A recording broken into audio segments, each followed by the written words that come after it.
መግለጫ የሙዚቃ ነው። ምንም በኢህአዴግ ዘመንም ታውቃለህ ያወጣ ነበር፣ መግለጫም ያወጣል፣ ሙዚቃም ያወጣ ነበር። የዛሬ 8 ዓመት ራሱ አውጥቷል 2017 ያኔ በቀውጢው ጊዜ 2017 ሚያዝያ ላይ ነው ያወጣው። ያኔም ኢህአዴግ ነበር መጨረሻ አካባቢ አውጥቷል። ያኔም ችግር አልገጠመውና ምንድነው የምታየው? አፈናው ምንድነው የሚነግረን ነው? እንዳለ ፖለቲክሱ ሌላውነት ተጠበቀው ነው። በጣም ይወዱታል ማለት ነው። ፕሮሞሽን እኮ ይሰሩለት ክሬዲት ፕሮሞሽን በወሬ እኔ ለምሳሌ ሙዚቃም ብዙም ስለማልከታተል እንደሚወጣ አላውቅም ነበረ። ስላፈኑት ግን እኔም ሰማሁት። አይ ቲንክ አብዛኛው ሰው አሁን ካለው የኢትዮጵያ ችግር በኢትዮጵያ ውስጥ ህዝቡ አሁን ከፍተኛ ችግሩ ኑሮ ውድነት ነው። ሁለተኛ የሰላም እጦት ነው። ስለ ሙዚቃ ብዙ የሚሰማ ሰው የለም። መግለጫ በመከልከል በሚሊዮን ብር አውጥቶ ሊያገኝ የማይችለውን ፕሮሞሽን የሰሩለትና እድለኛ ነው። ሊያመሰግናቸው ኮምፕሌን ሊያደርግ ሳይሆን ሊያመሰግናቸው ነው የሚገባው። የሚያሳይህ ምን ያህል ደም እንደሆኑ ነው የሚያሳይህ። አሁን ካለው ነባራዊ ኢትዮጵያ ሁኔታ ሚውዚክ ኢዝ ዘ ሊስት ኦፍ ዲስ ገቨርንመንትስ ፕሮብለም ኢቭን አይደለም አይደለም በእንትን አሁን በአሁኑ ጊዜ የኢትዮጵያ መንግስት ችግር ሙዚቃ ሲሆን ስታየው ይሰይ ያኔ እንደ ቀልድ ምለው ነገር አለ። they live ይሄ የተወሰነ ደሴት የብልጽግና ደሴትና ኢትዮጵያ እኮ የተለያዩ ናቸው። ደሴት ውስጥ አየህ፣ ደሴት ውስጥ ስለ አሪፍ መኪና ስለ ቆንጅዬ ይሄ ብልጭልጭ ስለሚሰሩት ነገር ነው። ለነገሩ እኮ አሁን እየሰጠው ኢንተርቪው አለ ዛሬ 2-3 ሳምንት ስለ ኢትዮጵያ ማለት አዲስ አበባ ነች። አዲስ አበባ ሲል እኮ ደሴቷ ብቻ ነች። ለደሴቷ የቴዲ ዘፈን አሳሳቢ ነው፣ ለኢትዮጵያ ህዝብ ግን ምንም አሳሳቢ አይደለም። ሶ ሚውዚክ ኢዝ ዘ ሊስት ኦፍ ዜር ፕሮብለም። ግን በጠላትነት ደረጃ ብታስቀምጥ እንኳን በጣም ትልቅ የምትፈራው ነገር አይደለም። ስማ በጦርነት በተወጠረ መንግስት፣ ኢኮኖሚ በዳሸቀ መንግስት ውስጥ ለሙዚቃ አቴንሽን ሰጥተህ አላስፈላጊ አሁን የቴዲን ዘፈን የሚወዱትም የማይወዱትም ያዳምጡታል። ይሄን ዘፈን አምጪ ልስን እኔ ራሱ ምናልባት ምን ብሎ ነው ሊክ አድርጎ ነው ምን ብሎ ነው ምን መልእክት ይዞ መጥቶ ነው እንደዚህ የሚያፍኑት የሚለው ይመጣል። መልእክቱ እስቲ መንግስት ይውደም የሚል ራሱ ይሆነ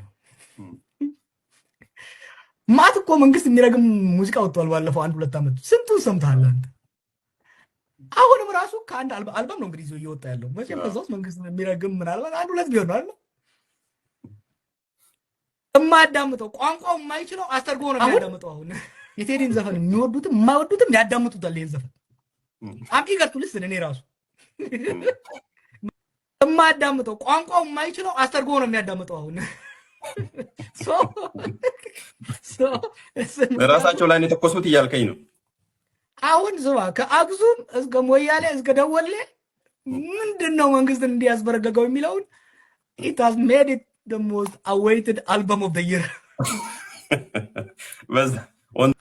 በጣም ይወዱታል ማለት ነው። ፕሮሞሽን እኮ ይሰሩለት ክሬዲት ፕሮሞሽን በወሬ እኔ ለምሳሌ ሙዚቃም ብዙም ስለማልከታተል እንደሚወጣ አላውቅም ነበረ።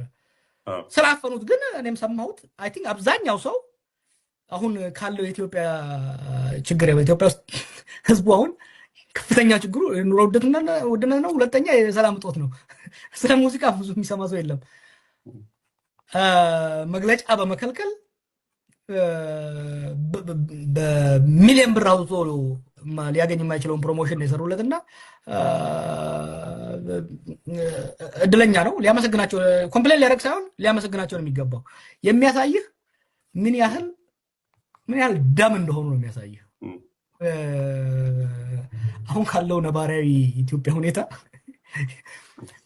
ሚውዚክ ኢዝ ዘ ሊስት ኦፍ ዲስ ገቨርንመንትስ ፕሮብለም ኢቭን አይደለም አይደለም በእንትን አሁን በአሁኑ ጊዜ የኢትዮጵያ መንግስት ችግር ሙዚቃ ሲሆን ስታየው ይሰይ ያኔ እንደ ቀልድ ምለው ነገር አለ። they live ይሄ የተወሰነ ደሴት የብልጽግና ደሴትና ኢትዮጵያ እኮ የተለያዩ ናቸው። ደሴት ውስጥ አየህ ስለ ሙዚቃ ሲያስቡ ነው የሚውሉት ማለት ነው።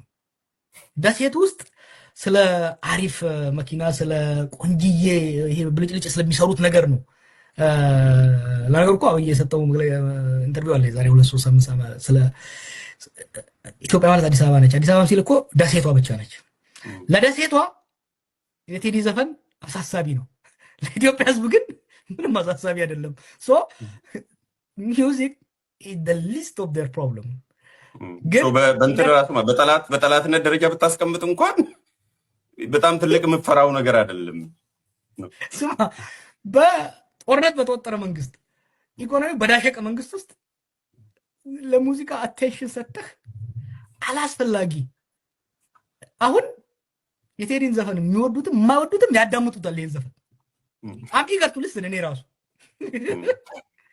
ምን ብሎ ምናልባት ምን ብሎ ነው ሊክ አድርጎ ነው ምን ብሎ ነው ምን መልእክት ይዞ መጥቶ ነው እንደዚህ የሚያፍኑት የሚለው ይመጣል። መልእክቱ እስቲ መንግስት ይውደም የሚል ራሱ ይሆነ ማት እኮ መንግስት የሚረግም ሙዚቃ ወጥቷል። ባለፈው 1-2 ዓመት ስንቱን ሰምተሃል አንተ? አሁንም ራሱ ከአንድ አልበም ነው እንግዲህ እየወጣ ያለው። መቼም ከዛ ውስጥ መንግስት የሚረግም ምናልባት 1-2 ቢሆን ነው አለ የማያዳምጠው ቋንቋው የማይችለው አስተርጎ ነው የሚያዳምጠው። አሁን ራሳቸው ላይ የተኮሱት እያልከኝ ነው። አሁን ዝባ ከአክሱም እስከ ሞያሌ እስከ ደወሌ ምንድን ነው መንግስትን እንዲያስበረገገው የሚለውን it has made it the most awaited album of the year. on that note ለማበቃው ሌሎቹን ጉዳይ ሌላ ጊዜ እናወራለን። ለሰቆይ መርከብ ውስጥ ለውስጥ የሚሄዱ የካቶሊክ ድርጅት እርዳታ ድርጅቶች ናቸው። በትምህርት ቤታቸው በኩል ልምጣ በመጀመሪያ ደረጃ እንዴ እናንተ እኮ ማነው ቅዱስ ዳላሲያን ኢትዮጵያ ውስጥ የትምህርት ፕሮጀክቱን ሲያስጀምር ትምህርት በነፃ ለሁሉም ሊዳረስ ነው። የስ እናመሰግናለን ለዛ። ግን አሁን ላይ እንዴት ነው እንዴ ከናንተ ጋር ንግድ ፍቃድ አውጥቶ አንድ ግን ትምህርት ቤት ሊፎካከር የሚችለው እንዴ? የሀብታም ትምህርት ቤት እኮ ናቸዋል። ግን ተራድሮ ነው የምትሉት። የት ነው የምትረዱት? ለማን ነው የምትረዱት? ጣላን እንደ ብሩ መልኩት እንዴ? የመንግስት የነፃ የተማሪዎች ምገባ ላይ እንኳን ስትሳተፉ አናይም እንዴ? በፊት እንዴ ቢሆን እንኳን እናንተ እኮ ማለት ነው 50% በነፃ 50% እንኳን ከፍሎ መማር መቻል አለባችሁ እናንተ ትምህርት ቤት። ይሄ ግልጽ ነገር ነው የምነግራችሁ እንዴ። በትልቅ ከተሞች ትልቅ ትምህርት ቤት አላችሁ፣ የሀብታም ትምህርት ቤት ሆነዋል ነው የምላችሁ። ለአስተማሪ እንኳን የምከፍሉት ደሞዙ እንኳን እንደ ኤንጂኦ አይደለም ይታወቃል። መደበኛ ትምህርት ቤት እንደሚከፈለው ነው እንዴ። ግን አመራሮቹ ግን ባለ ህንጻ ናቸው። በየሀገሩ ነው የምላችሁ። ሼር ኮፒ ሊንክ እያደረጋችሁ ይሄን ቪዲዮ ሪፖስትም እያደረጋችሁ እንዴት ነው እናንተ ራሱ ኦዲት መደረግ አለባችሁ። ብሩ ጣሊያን የሚላከው የት እየሄደ ነው? እርዳታው በትክክል እየደረሰ አይደለም። አሁን ላይ በተለይ በእርዳታ በኩል እንቅስቃሴያችሁ በጣም ደክመዋል ነው። የካቶሊክ ትምህርት ቤቶች የሀብታም ትምህርት ቤት ሆናችኋል። ከእናንተ ዓላማ ጋር አይጋጭም ወይ ነው እንዴ? አዲስ አበባ ያለው ነው ይሁት ሌላ ሀገር ያሉት ነው ይሁት እንዴ? ምን ማለት ነው እንዴ? አንድ ለሳምፕሉ ከየክላሱ አንዳንድ ተማሪ ታስገባላችሁ። አንዳንድ ጠብታ እንዴ ክትባት አድርጋችሁት እኮ እንጂ ደንበኛ የንግድ ትምህርት ቤት ሆኗል ነው የምላችሁ። ስለዚህ መንግስትም ወይ ለመንግስት ተቀሙት ግብር እየከፈላችሁ አለ ታደርጉ ወይ ደግሞ ኦዲት ተደረጉና ወይ ደግሞ በዳላሲያን ቅዱስ ዳላሲያን እንደጀመረው ቢያንስ ነው የምላችሁ 50%ቱን በነፃ 50%ቱን በክፍያ ይደረግ። ካለዛ እናንተም ኦዲት መደረግ ያለባችሁ ድርጅቶች ናችሁ እያልኩ ነው። አድርሱልኝ፣ እባካችሁ አድርሱልኝ።